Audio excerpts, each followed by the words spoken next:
Good evening, everybody. I'm going to call the meeting to order. If we could all stand for the pledge, please.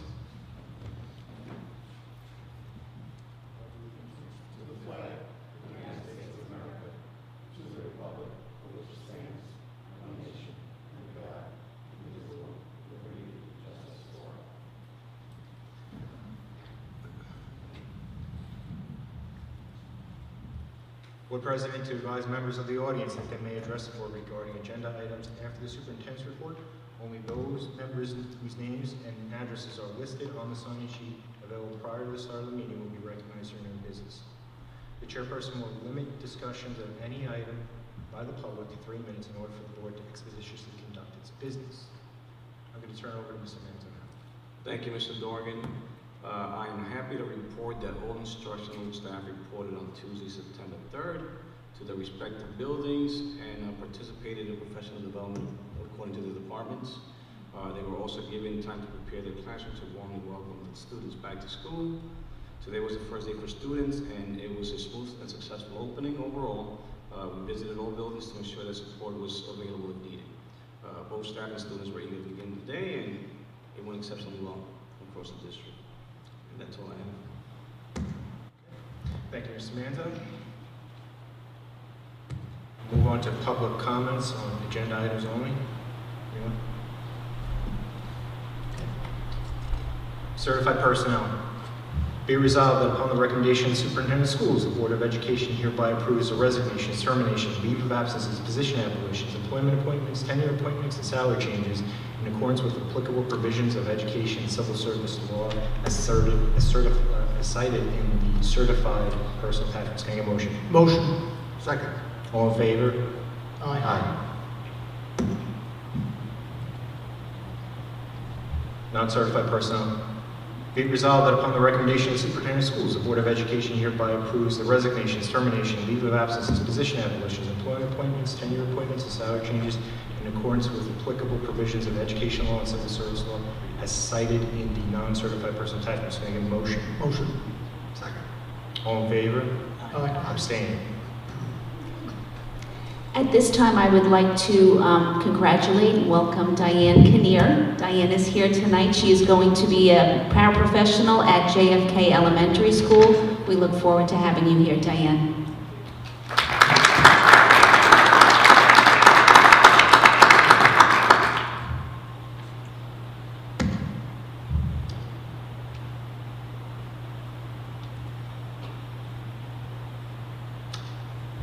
Memorandum of Agreement between the East Islip School District and the East Islip Teachers Association, Paraprofessional Unit V or 5, July 1st, 2024 through July 30th, 2029. Whereas the 2020 to 2024 labor agreement between the Board of Education of the East Islip Union Free School District and the East Islip Teachers Association, Unit 5, expired on June 30th, 2024, whereas the representatives of the respective parties have engaged in negotiations for a successor agreement to the expired agreement, and whereas the representatives of the district and the association reached an agreement that has been memorialized in a memorandum of agreement dated August 27, 2024, which the memorandum of agreement has been reviewed by the Board of Education. Now, therefore, be it resolved, the Board of Education of the East Islip Union Free School District hereby approves the memorandum of agreement herein above referenced, and be it further resolved that the President of the Board of Education and Superintendent of Schools are hereby authorized to execute the new collective bargaining agreement incorporating the terms of memorandum of agreement on behalf of the Board of Education. Can I get a motion? Motion. Second. All in favor? Aye. Abstain.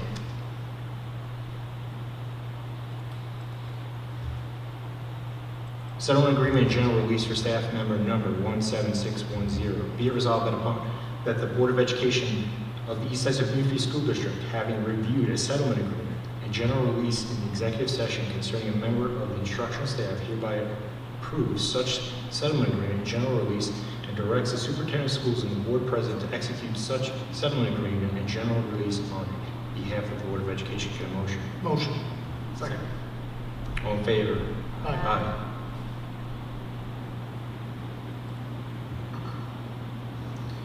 Approval for legal defense and indemnification. Whereas in accordance with law section 38, subsection 3811, and public law officers subsection 18, a tenured employee known to the board in executive session has been submitted a timely written request for legal defense and identification in an action dated August 29, 2024, and received by the district on August 29, 2024. And whereas there are allegations in the legal action arising from the performance of the above referenced employee's duties and responsibilities within the scope of his employment, now there be it resolved that the Board of Education of the East Islip Union Free School District hereby agrees to defend and indemnify a tenured employee known to the board in executive session and appoints Louis Silverman, Esquire of Silverman Associates, to represent him in addition to the Board of Education and the district in the above referenced legal action. Can I get a motion? Motion. Second. All in favor? Aye. Does anyone need anything removed from the consent agenda?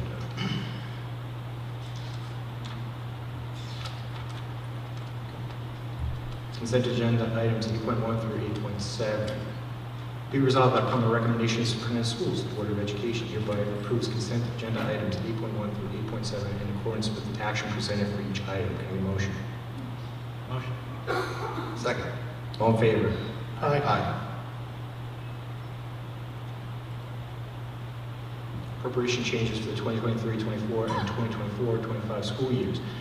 Be resolved that upon the recommendation of the Superintendent of Schools, the Board of Education hereby approve the attached list of appropriation changes for the 2023-24 and 2024-25 school years. Can I get a motion? Motion. Second. All in favor? Aye. Old business. Anyone have any old business?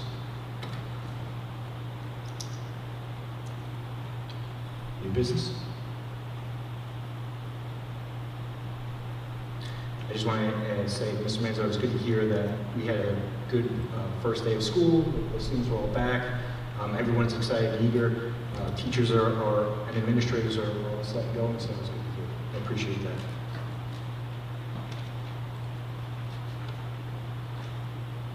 Public comments. Yes, Louis Pepe. Endorsing the ordinance.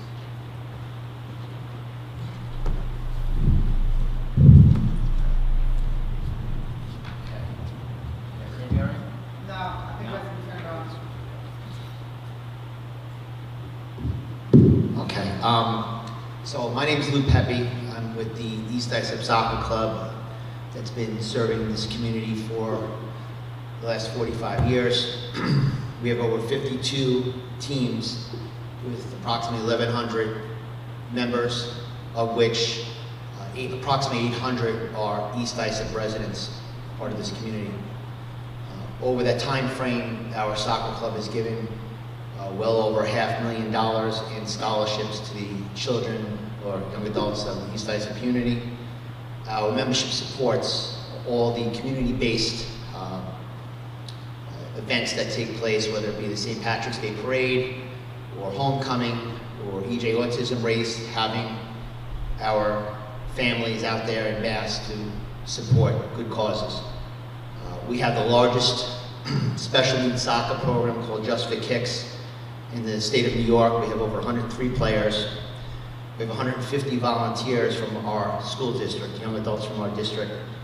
And we also have a partnership with Stony Brook University that they bring these young adults into a classroom and actually train these kids, young adults, how to work with children with autism and special needs. It's a certification course that we created in alliance with, in a partnership with them. Of the 52 soccer teams that we have with our club, approximately 14 of those teams and older have the privilege of practicing and playing on our turf fields. And we have some of the younger groups that we give them the experience to actually play on the turf field, but because of time, we don't have that luxury. Our Westbrook soccer fields are beautiful, but they've been at capacity for quite some time. Prior to the fields being built, the turf fields being built, we were all told at community meetings that this was to be used for East Islip Schools sports first, and then any extra time that was available would go to the community-based organizations that were here, and they would be prioritized over any outside organization.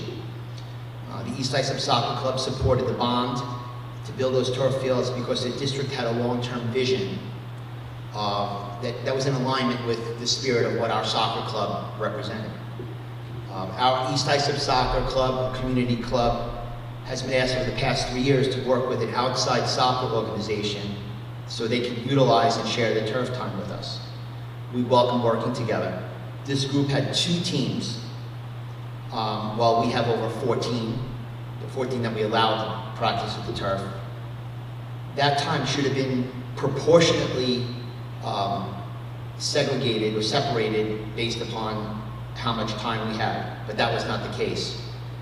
At the end of the last season, this outside soccer group, the 2 teams, a girls team and a boys team, they fell apart. And most of those players went to soccer clubs within Nassau and Suffolk County. What was left was 1 East Islip girl, and I believe 2 or 3 boys. But they needed to find a new club to play for. Those children had to leave the ESA organization, the outside club that they were with, and they went to a new club that was based out of Nassau County called Long Island Soccer Club.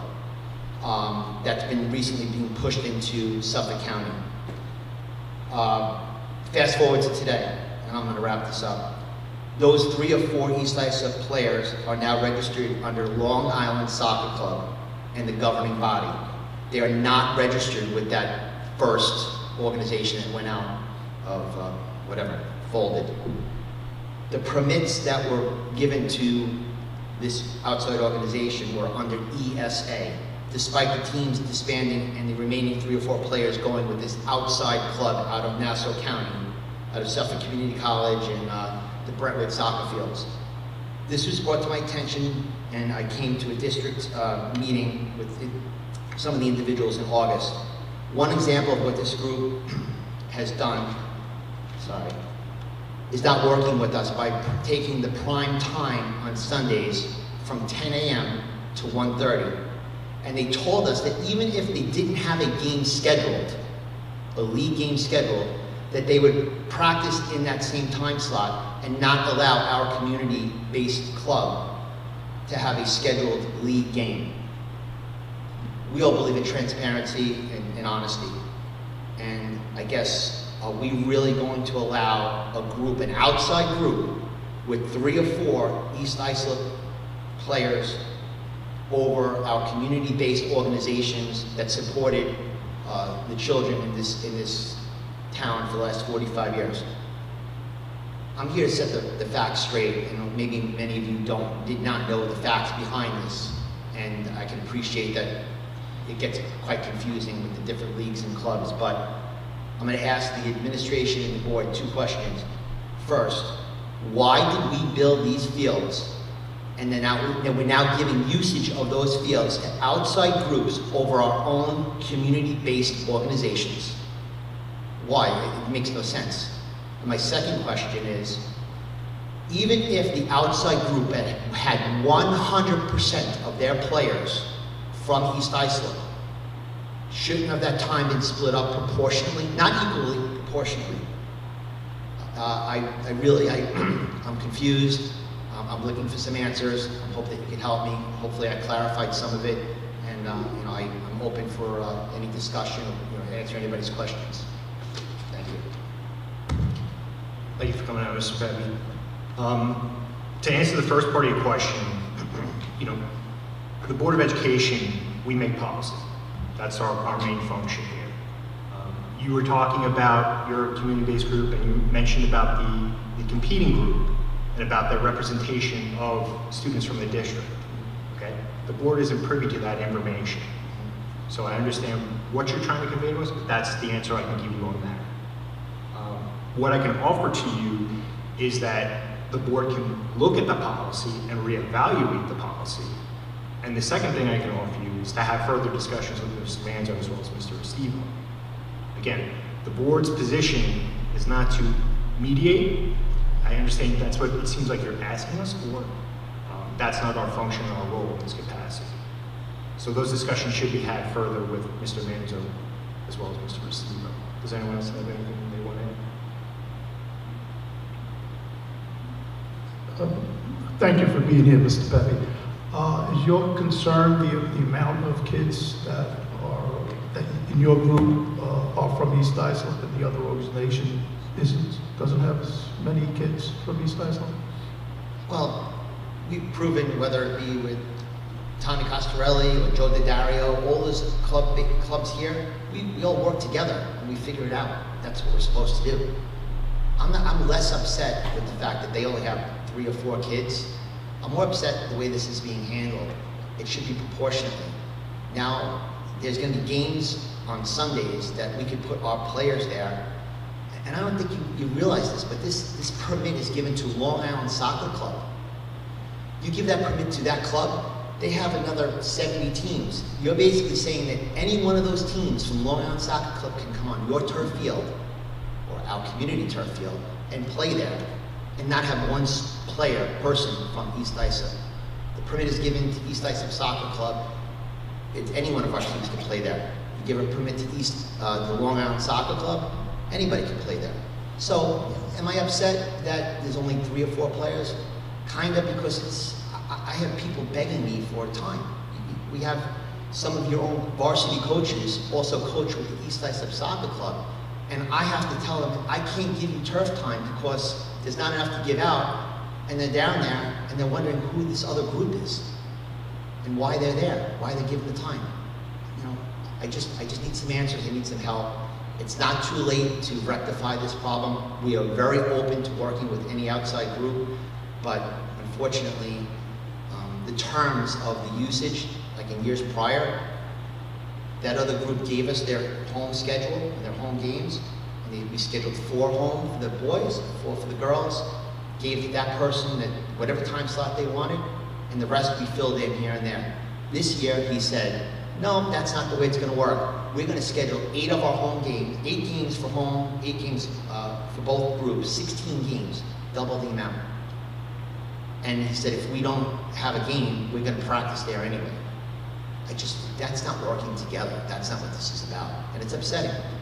Somebody that's been serving this community for 27 years, dedicate all my time. I don't even have any kids in the soccer club anymore, but I still do it because I love this community. And I don't think that in 3 or 4 years, you're going to know what Long Island Soccer Club is, but you will know who the East Islip Soccer Club is when we're walking our banners down to the St. Patrick's Day Parade, and you have kids in the community supporting it. So I just think that we really need to think long and hard what we're doing with outside organizations and how that's being handled. Thank you. Thank you for your time. Thank you for your time. Stephanie, anybody else? No, that's it. Thank you. The next Board of Education regular business meeting will be held Tuesday, October 8th, 2024 at 7 p.m. Can I get a motion? Motion. Steve All in second, favor? Stephanie. I was first.